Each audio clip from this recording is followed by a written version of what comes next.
l'aide. Hello les gars. New hair, new day. New hair, new day. Bienvenue dans un nouvel épisode de À l'aide. On vous retrouve sous 35 degrés à Paris, c'est la canicule.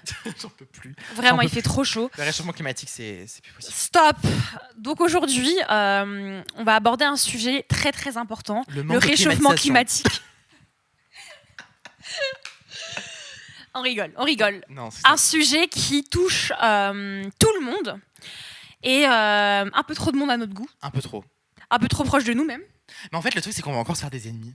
Non. En fait, le truc, c'est qu'on va encore se faire des ennemis parce que nous, on est tellement des personnes privilégiées. En fait, nous, on est des personnes qui sont tellement... En fait, on va se faire des ennemis. On est des personnes qui sont tellement sécures. Non. Si. Non. Laurine. Tu sais que j'estime pas être sécure de fou.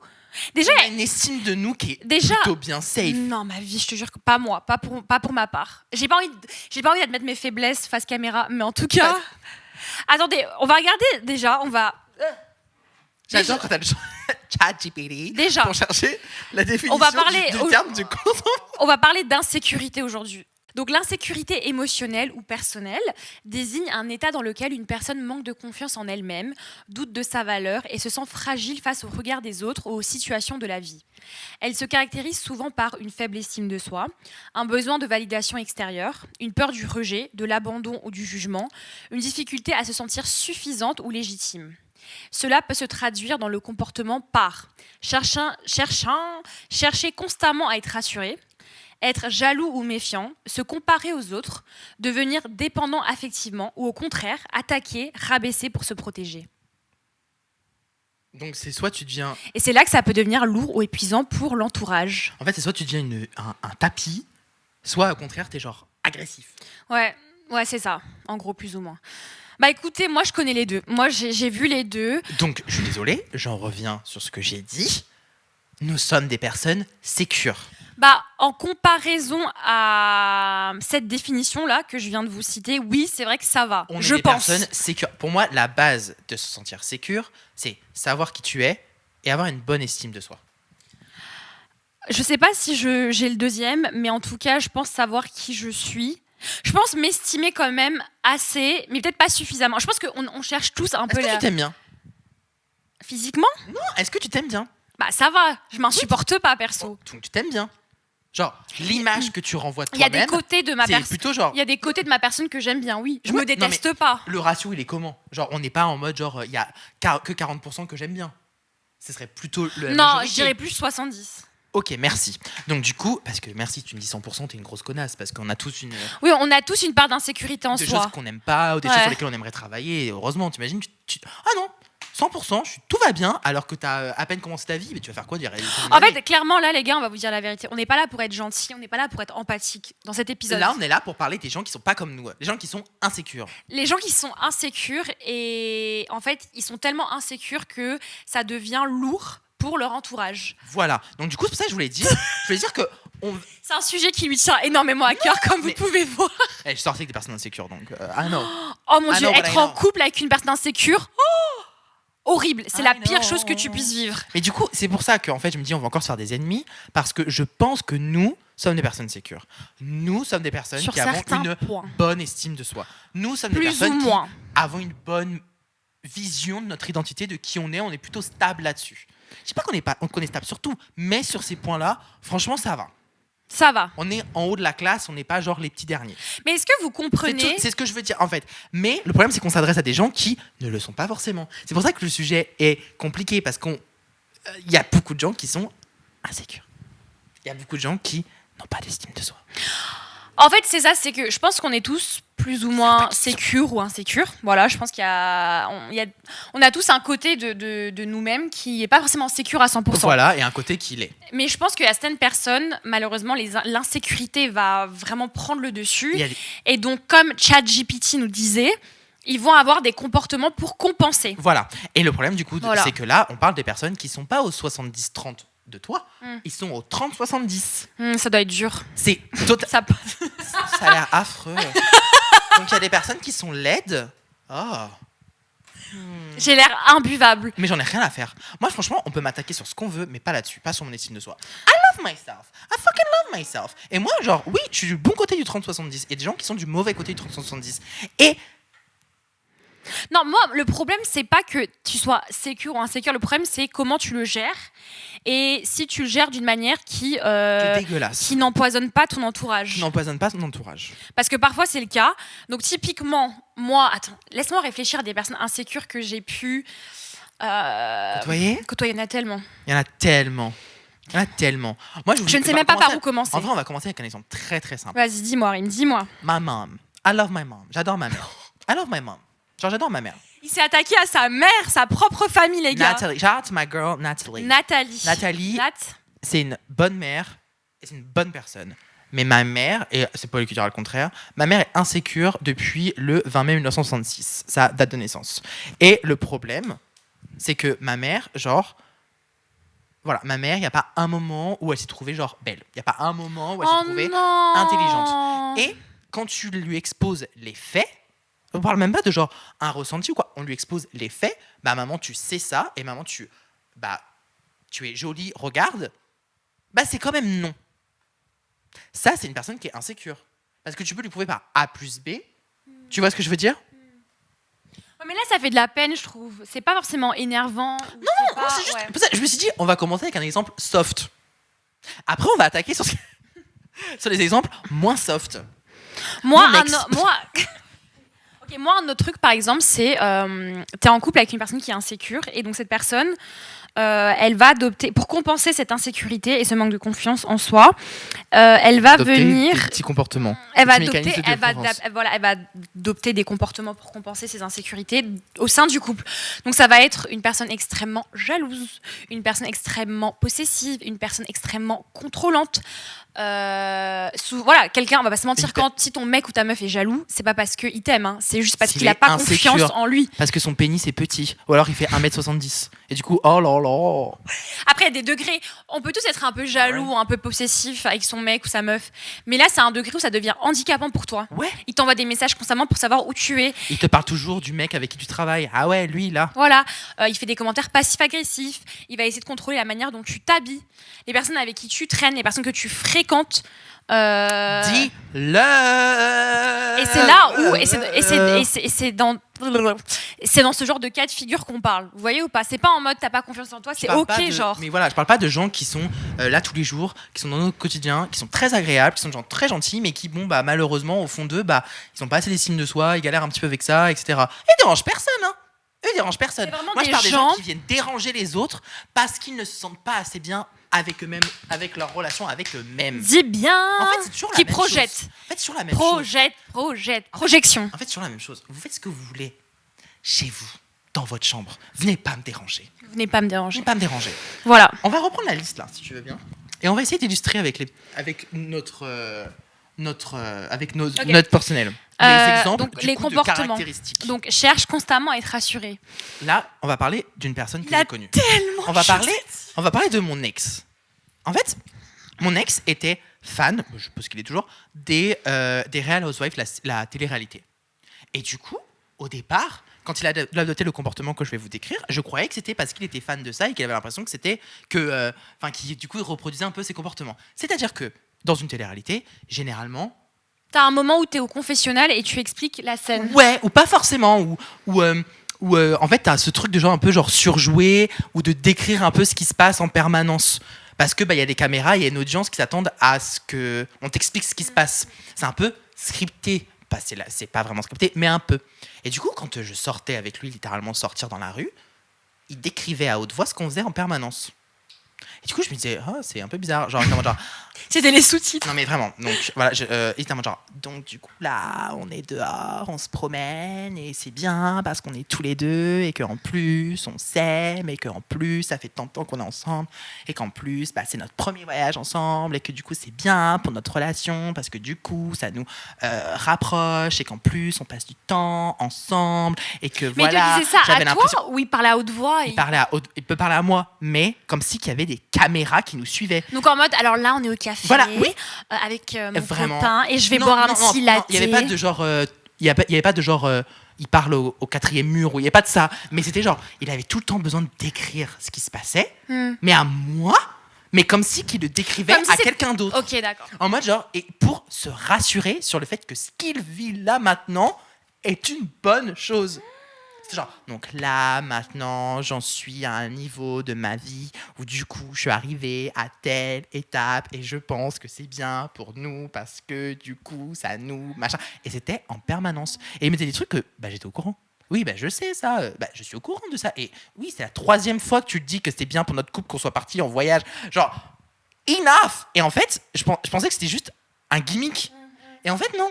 Parce qu'en fait, il était ultra insécure et que du coup il avait besoin de se rassurer en se répétant à haute voix que tout allait bien, que les choix qu'il faisait étaient les bons. Tu sais, c'est comme quand tu dis à quelqu'un, genre quand tu nommes un truc qui va pas chez quelqu'un, en mode genre en ce moment tu vas pas bien, ça se voit. Non mais je vais très bien, je vais très très bien.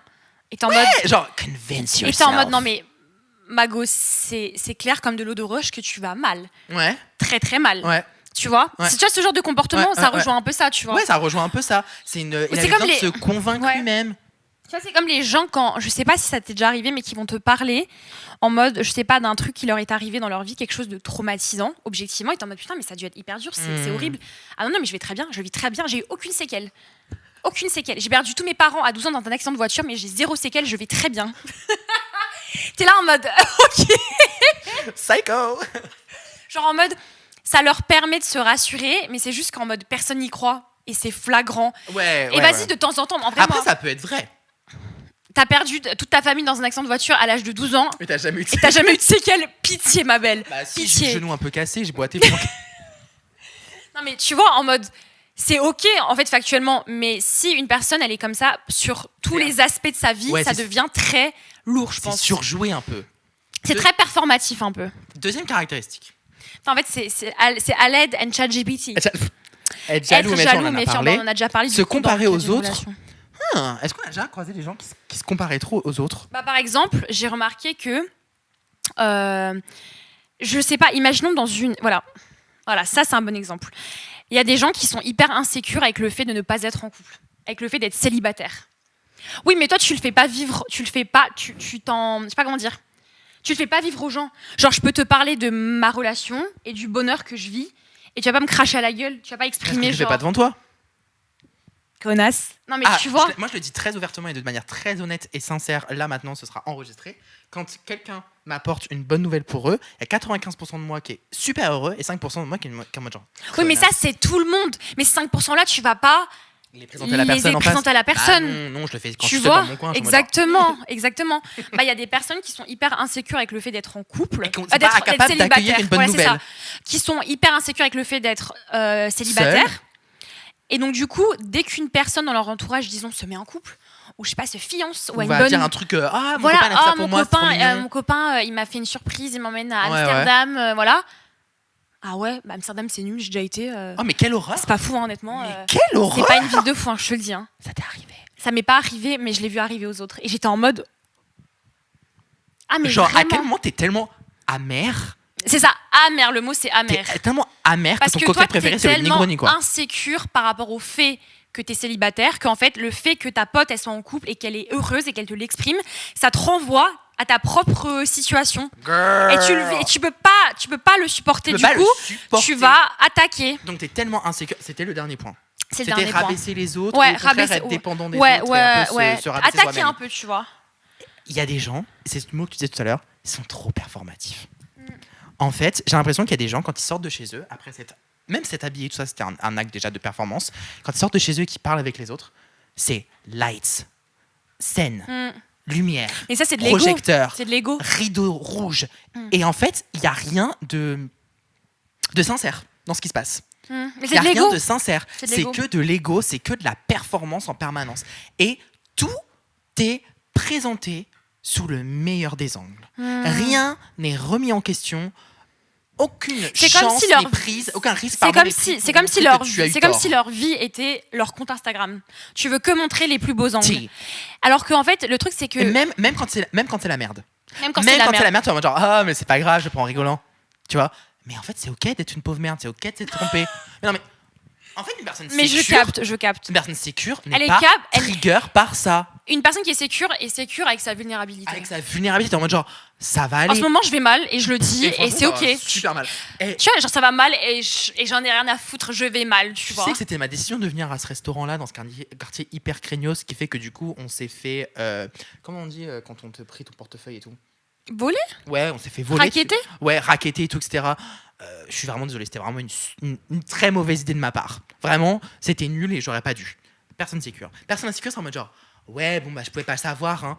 Oui, bon, bah, le restaurant était quand même bon. Mais en fait, remets-toi en question 5 secondes. Ça ne va pas te tuer d'admettre que tu as eu tort. Bien sûr, ça ne veut pas dire que c'est toi qui as commandité le racketteur.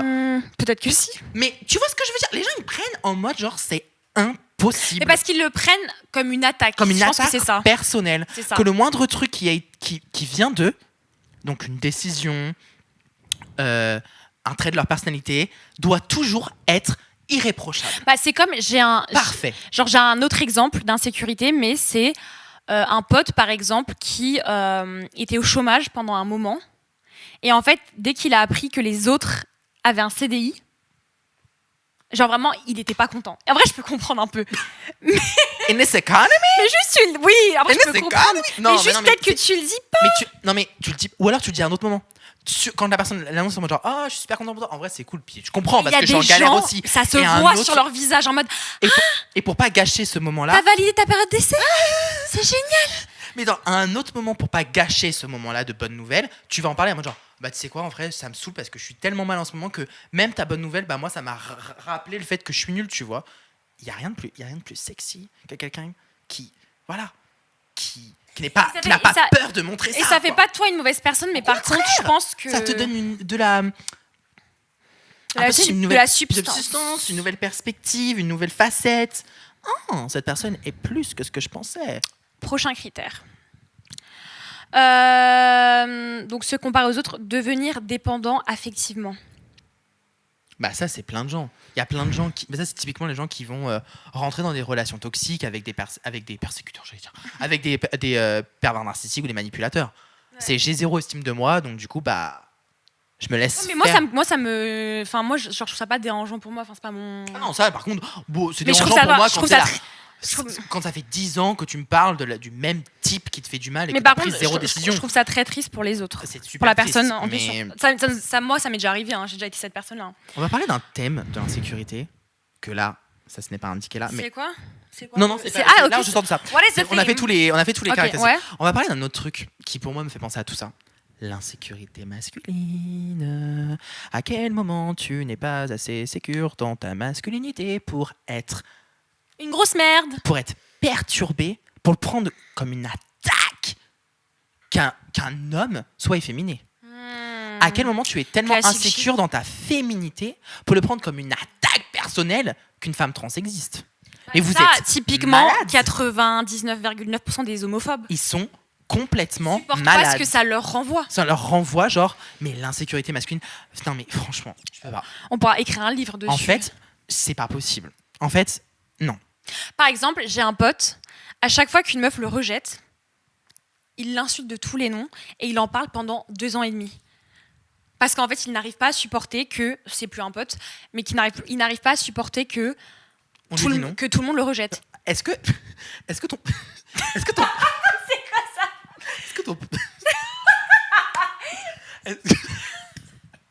Est-ce que ton pote, c'est le personnage principal de... How I Met Your Mother? J'ai pas la ref. T'as pas How I Met Your Mother? Je n'ai jamais vu cette série. Est-ce que tu sais qu'il y a certains personnages hommes de séries qui ont été énormément repris ces dernières années pour parler du fait que c'est des hommes ultra insécures qui en gros sont des mauvaises personnes, alors que de base dans le script, dans le scénario et dans ce que la production voulait que ça renvoie comme image, c'était genre The Boy Next Door. Non, je savais pas. Et en gros, Ted, je crois que c'est Ted, dans How I Met Your Mother. C'est carrément ça. Lui ou le personnage principal de Dawson, qui s'appelle Dawson, ou Ross dans Friends. C'est des gens qui sont ultra insécures. Ouais. Le mec n'a pas supporté que sa meuf... Attends, c'est quoi déjà? Like, we were in a relationship, où on était en couple, ou on n'était pas en couple. J'ai jamais vu Friends. Ah, ok. En gros, ces mecs sont tellement insécures que du coup, le moindre signe de rejet ou de « je t'ai pas choisi, là, à ce moment précis », ils en font un drame. Mais moi, je pense que la majorité... À coup de ouin-ouin, pas à coup de genre... de violence, mais à coup de ouin-ouin. Bah, moi, je pense que la majorité des hommes qui sont des gros agresseurs sont aussi insécures. Mais on va se mentir. À quel moment t'es tellement une pauvre merde que t'as besoin de l'exprimer via de la violence envers les autres? Bah, en tout cas, voilà, j'avais une personne dans mon entourage fut un temps. Ouais, à chaque fois qui pleurait pendant 2 ans. Voilà, qui pleurait. Mais vraiment, le mec, pendant 2 ans et demi, juste, il avait date une meuf. Voilà, une meuf, imaginons, ils sont allés en date une fois. La meuf ne l'a pas rappelé parce que le date ne lui a pas plu plus que ça. Okay. Je peux comprendre sur le coup, petit coup à l'ego, ouais, mais on passe, voilà. Mais en vrai, ça dure quoi, une semaine? Voilà, on passe l'éponge et voilà. Lui, pendant 2 ans et demi, cette meuf, il était en boucle dessus. Dès qu'il entendait son prénom, dès que son prénom survenait dans une conversation, il l'insultait de tous les noms comme si elle avait tué sa mère. Pourquoi? Parce qu'elle l'avait rejeté. Si tu fous de moi là. Et il se trouvait des prétextes en mode non, mais elle est comme si elle est. Non, mec, elle est rien du tout. C'est juste toi qui n'acceptes pas le fait qu'elle ne voulait pas de toi. Il y a rien de pire. Vraiment, il y a rien de pire qu'un homme. Genre, tu sais, c'est comme les mecs dans la rue en mode à qui tu donnes pas l'heure et donc du coup ils t'insultent de grosse pute ou de connasse juste parce que tu les as pas calculés. Mais mec. Enfin, tu vois, qu'est-ce que ça dit sur toi? Genre, je suis pas là pour te valider, tu vois, te faire sentir bien. Enfin, c'est pas mon rôle. J'ai le droit de dire non. Encore heureux. Ou c'est genre, je sais pas si ça vous est déjà arrivé d'avoir des amis qui des amis qui vous font une sérénade mais genre négative, qui vous font tout un discours en mode genre non mais je comprends pas, tu te rends compte que t'as fait, tu te rends compte et tu te rends compte qu'en fait tout son discours parle beaucoup plus de elle que de toi. Je vois pas de quoi tu parles, je comprends pas. Tu vois pas de quoi je parle?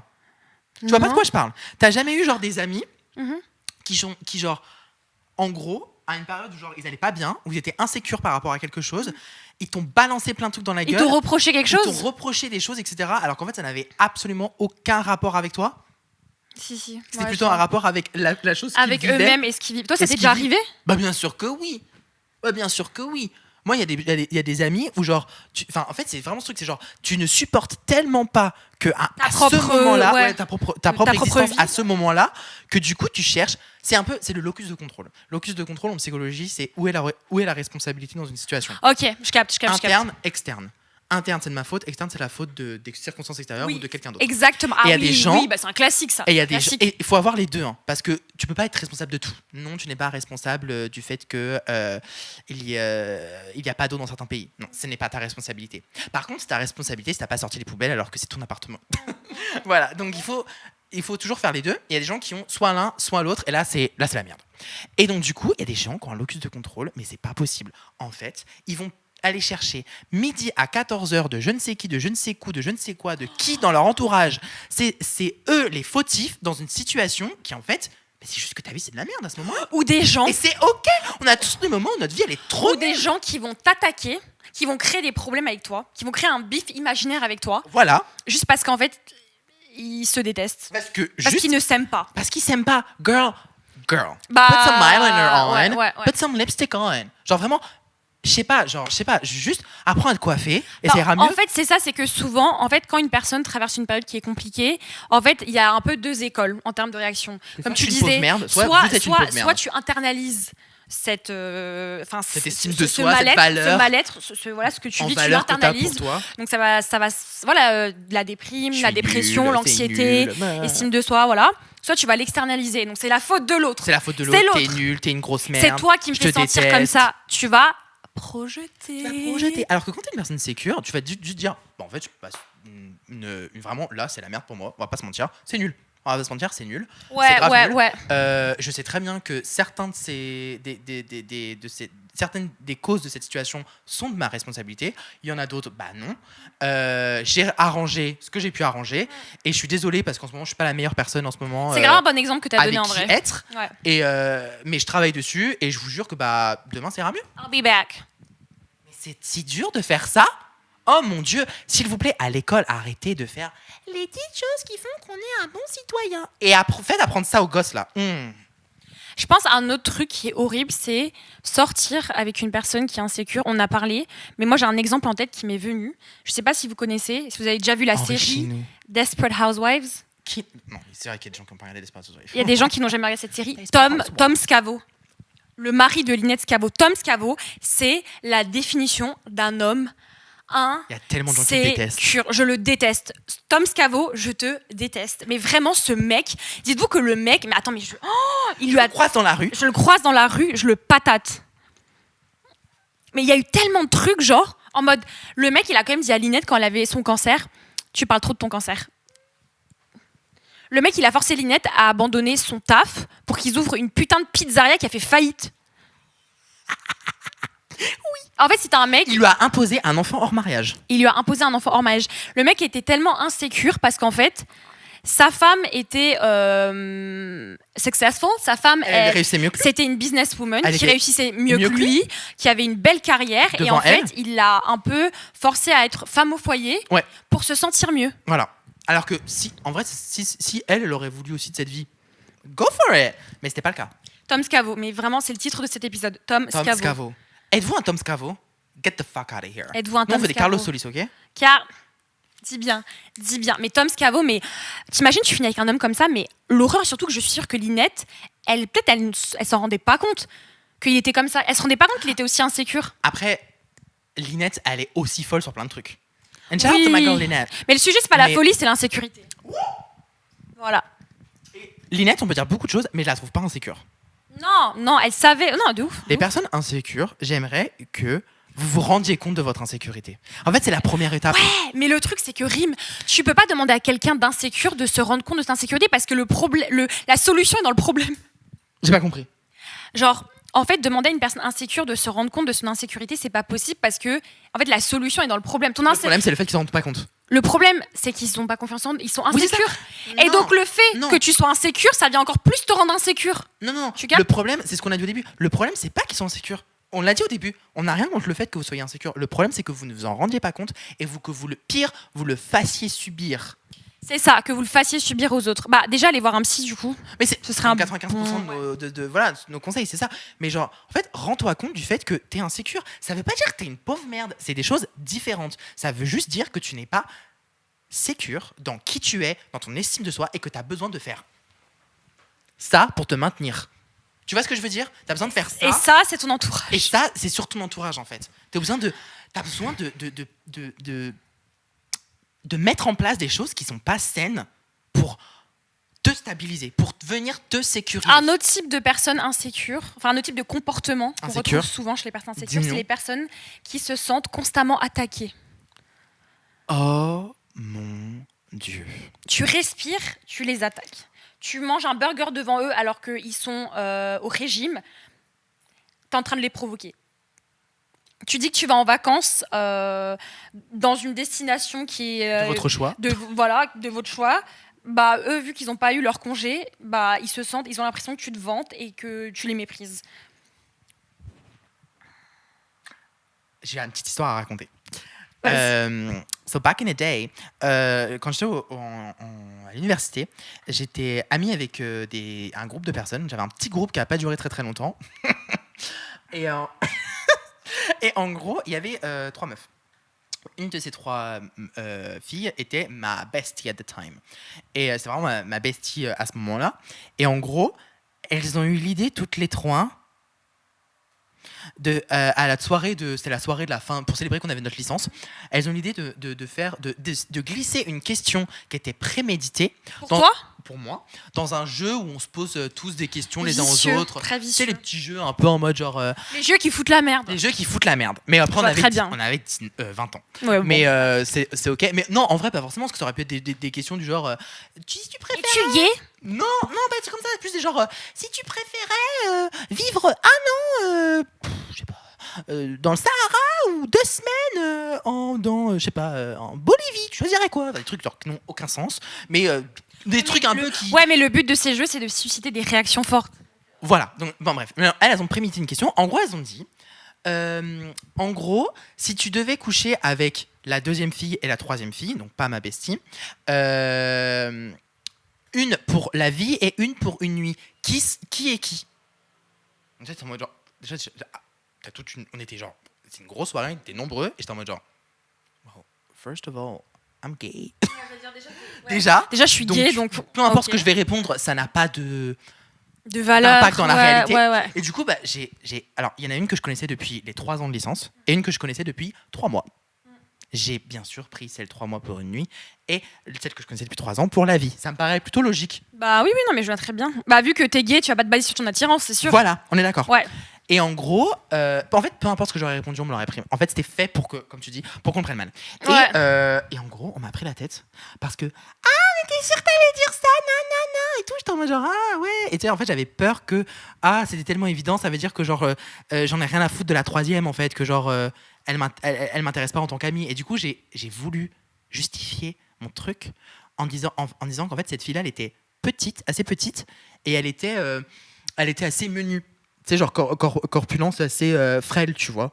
Tu vois. Et, at the time, je sortais avec quelqu'un qui avait exactement la même corpulence, qui ressemblait vraiment, qui avait le même genre de corps. J'ai dit ça, on a l'impression que j'ai insulté sa mère en 130 différentes langues. Parce que tu te rends compte, Rim, t'as comparé son corps à celui d'un homme. Alors je me suis senti super bête. Mais après, moi, si on m'avait comparé mon corps à celui d'une femme, je l'aurais pas mal pris, puisque je ne suis pas sexiste. Mais visiblement, elle, bah si, bon, j'en sais rien, peut-être qu'elle est misandre, ça je peux pas lui en vouloir. Mais du coup, j'ai ramé pendant des semaines pour m'excuser, pour dire mais... Oh, c'est bon. Et au bout d'un moment, je l'ai lâché.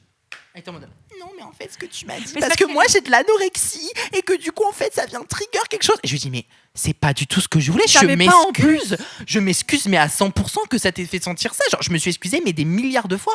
Je lui dis, je suis désolée, je ne pensais pas que ça aurait un impact aussi fort. Genre, je pense pas que ce que j'ai dit est mal, mais si toi tu l'as mal pris, je m'en excuse à 100%.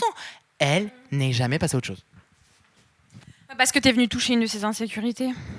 Et est-ce que ça, c'est un problème qui est à moi ou à elle? Bah, à elle, pour le coup. Merci. Oh là là. Après, de manière générale, moi, j'ai tendance à éviter tout ce qui est lié au corps. J'avais 20 ans. Oui, et puis tu savais pas. C'est même pas ce que je racontais. Ah non, mais je comprends. T'as essayé de te dédonner comme tu pouvais, et ça t'est retombé dessus. Et puis, je suis attirée par le corps du mec que j'étais, avec qui j'étais, tu vois. Ouais. Tu vois ce que je veux dire? Donc, bah, tu devrais le prendre comme un compliment. Elle est bête ou quoi? Bon, voilà. Ouais. Non, mais je comprends. Bah, en fait, c'est ça, c'est qu'en fait, quand t'es insécure par rapport à absolument tout, ou un sujet donné, et on vient appuyer sur ça, mais sans même le vouloir, tu vois. Sans même le vouloir. Ouais. Et en fait, je suis désolée, mais donc du coup, on va arriver à la partie conseil. Bah, conseil numéro 1, avoir une réaction aussi forte, le fait que genre, il y a eu un bouton sur lequel quelqu'un a pu appuyer, ça montre qu'il y a un problème. En fait, quand t'es sécure, tu peux appuyer 40 fois sur le bouton, l'ascenseur, il viendra pas. Là, t'as appuyé sur le bouton, l'ascenseur, il est venu direct. Ou, je suis peut-être pas très sécure, c'est le bouton sensible. C'est le truc sur lequel il faut peut-être que je travaille, parce que, bah, visiblement, je suis pas prête sur ce point-là à être avec à le partager avec les autres. Après, je pense que tout le monde a ses insécurités en soi. Moi, je sais qu'il y a des sujets, j'ai pas envie qu'ils soient bandés dessus. Mais si t'en as 3 sur une centaine, c'est ok. Mais si t'en as 100 sur 100. 100 sur 100, ça commence à devenir un peu compliqué. C'est chiant, là. Donc voilà, genre essayez d'identifier à quel moment vous avez d'identifier à quel moment dans votre vie à quel moment vous avez des réactions fortes sur des choses. Et si c'est genre je trouve que j'ai des réactions fortes, genre je trouve que je suis vraiment émotionnellement très très réactive et tout blablabla. Moi franchement je suis la meuf qui crie dans le bus. Bah ok, bah peut-être que c'est pas une bonne chose. Moi franchement je suis cash, je dis les choses comme ça. Moi je suis très émotive. Non. Ça veut dire que t'es insécure. Mais Rose, t'es pas émotive, t'es insécure. Émotif, c'est j'ai regardé un film et j'ai pleuré. Émotif, c'est tu m'as raconté le fait que tu avais perdu ton travail et je suis tellement émotif que j'ai pleuré. Ça, c'est émotif. Insulter tes morts sur quelque chose qui n'est pas fondé, ou montrer qu'un certain angle, parce que tu ne veux pas montrer ce qui est mauvais, mais dans 95% des cas, là, ma belle, t'es insécure. Et là, tu nous fais vachement chier. Voilà. Quel conseil là? Il n'y a pas de conseil, Si, le conseil, c'est genre identifie. Est-ce que tu es tout le temps comme ça ou juste un petit peu comme ça? T'es un petit peu comme ça, tu as juste des insécurités. Tu es tout le temps comme ça, tu es complètement insécure. Moi, je reste persuadée que de manière générale, si t'es très très insécure, il y a peu de chances que tu t'en rends compte, parce que venir te rendre compte que t'as une insécurité, ça va venir appuyer justement sur le fait que tu sois insécure. Genre en mode c'est comme genre en mode c'est des gens en mode tu peux aborder n'importe quel sujet avec eux, ils vont avoir l'impression que tu les attaques, que c'est un miroir de eux-mêmes. Alors si vraiment eux-mêmes vont aller regarder dans le miroir, mais alors là, je pense qu'ils supporteraient pas ce qu'ils voient. Ok. Donc, comment on gère nous alors? Comment on gère quand on est face à ces personnes-là? Moi, perso, je prends mes distances. Ça dépend le niveau d'insécurité. Comme j'ai dit, si c'est 3 trucs sur 100, on s'en fout. On a tous des insécurités. Bien sûr que oui. Mais c'est plus en mode genre... En fait, je trouve ça compliqué aussi de parler à ces gens-là parce qu'en mode, tu sais qu'ils risquent de mal le prendre. Ces gens-là, souvent, quand tu leur parles, ils se braquent parce que du coup, ils sont encore renvoyés à quelque chose par rapport à eux-mêmes qu'ils ne supportent pas. Comment ça? Je suis Tom Scavo? Je suis pas susceptible, à dire, je suis susceptible en fait. On m'a dit qu'il fallait utiliser la méthode. C'était quoi déjà? Attendez, on m'a dit qu'il fallait utiliser la méthode. Alors, non, il fallait s'exprimer. Il faut s'exprimer dans tous les cas. Il faut présenter la situation. Je trouve que ça se passe comme ça. Il faut ensuite dire le sentiment. Ça me fait sentir comme ça. Et il faut ensuite donner sa demande. Faire une demande. Faire une demande et dire j'aimerais que par la suite, est-ce que ce serait possible de faire comme ça? Voilà. Donc face aux personnes insécures qui vous tapent sur les nerfs.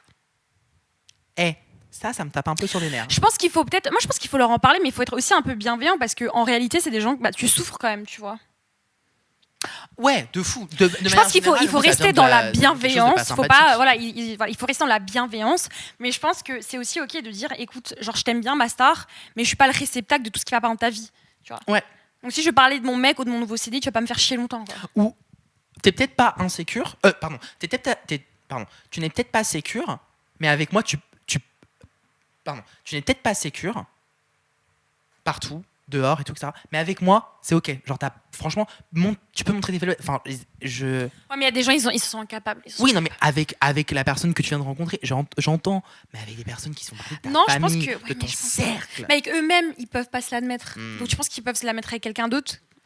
Et puis je pense qu'aussi c'est bien que les gens de ton entourage te le disent. Parce que si quelqu'un ne t'exprime pas que son insécurité déborde et que ça impacte la relation, parce que ces gens-là, on ne faut pas oublier, ils souffrent, ils sont pas là, en fait, ils font pas les choses de manière mal intentionnée, ils veulent pas vous faire du mal ou vous blesser. Bien sûr que non. C'est juste que ça déborde et qu'ils savent pas gérer, ils ont pas forcément les ressources. C'est ça. Donc aussi, je pense toujours être empathique et dans la bienveillance vis-à-vis de ces personnes et aussi leur exprimer parce qu'ils peuvent pas s'améliorer. Bah non, c'est sûr. Et puis bon, à un moment donné, si tu le prends mal, tu le prends mal et merde quoi. Après, utiliser une comparaison, c'est comme avec une personne, genre si tu gères avec une personne qui est colérique par exemple, faut lui expliquer que ça n'amène rien de bon, c'est super dur de gérer la colère comme ça et que il faut faire du travail sur soi pour savoir exprimer une frustration sans être colérique. Et donc la personne va faire du travail sur soi. Et voilà, c'est tout. C'est pareil. À chaque fois que je parle de telle ou telle chose, ce n'est pas une attaque directe envers toi. Enfin, demain je prends un vol, j'ai pas envie que l'avion soit insécure. Je voudrais que l'avion soit bien sécure. Ok? Donc c'est compréhensible de vouloir être entouré de quelque chose qui est sécure. S'il vous plaît. S'il vous plaît. Bon, sur ça, bisous, je suis fatiguée. Insupportable. Hydratez-vous. Stay hydrated. Stay hydrated.